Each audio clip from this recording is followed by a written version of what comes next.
fundamental characteristic of a good tax advisor is ensuring that the advice given is relevant to the specific circumstances of the client. Just stating the rules applicable is generally of little use unless you go on to explain their effect. The ability to understand a scenario and then go on to apply your professional knowledge to it demonstrates the professional skill of analysis and evaluation.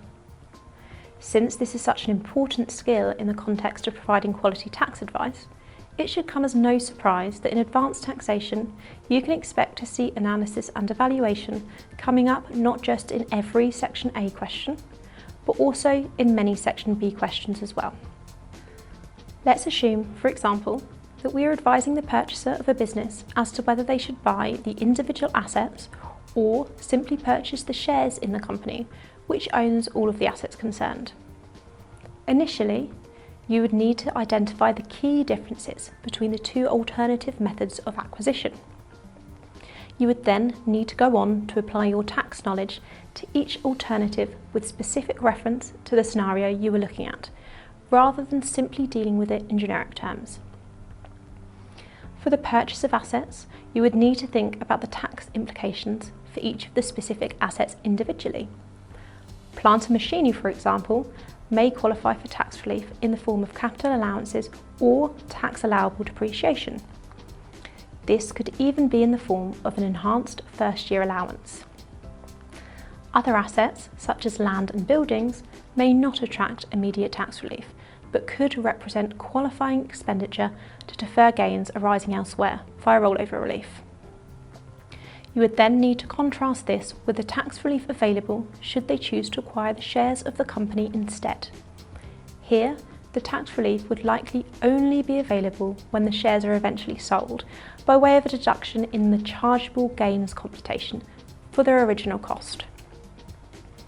Another way that analysis and evaluation may be demonstrated is by considering the implications of a particular recommendation. For example, and of particular relevance to our advanced taxation variant exams, you may be asked to discuss the consequences of an overseas secondment and the various tax equalisation arrangements which exist. To earn the analytical skills marks here, you would need to provide a balanced and clear discussion for each alternative, using the facts and figures provided in the question to illustrate your points. You may also need to go on to identify the advantages or disadvantages of each, with specific reference to the information provided in the scenario. Effective demonstration of analysis skills also entails ensuring clarity of explanation by conveying relevant information in a useful and meaningful way. This is likely to involve the use of numbers from the scenario in order to support your underlying analysis and argument. In general, the more specific you can be in terms of applying your answer to the scenario, the more likely you are to pick up both the technical and the analysis and evaluation professional skills marks. Having carried out a balanced appraisal of a particular issue, a conclusion or recommendation may then be required. This involves the skill of evaluation.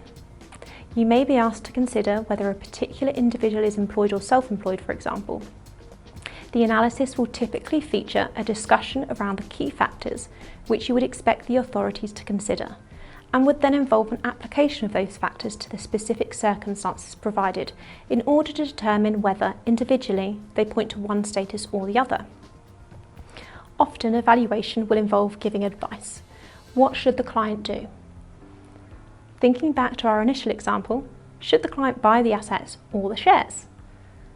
There is often no right or wrong answer, as it depends on the individual's unique circumstances.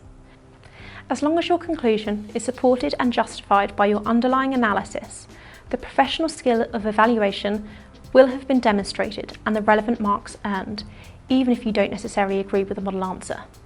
Having watched this video, you will hopefully appreciate that the skill of analysis and evaluation shouldn't be considered in isolation.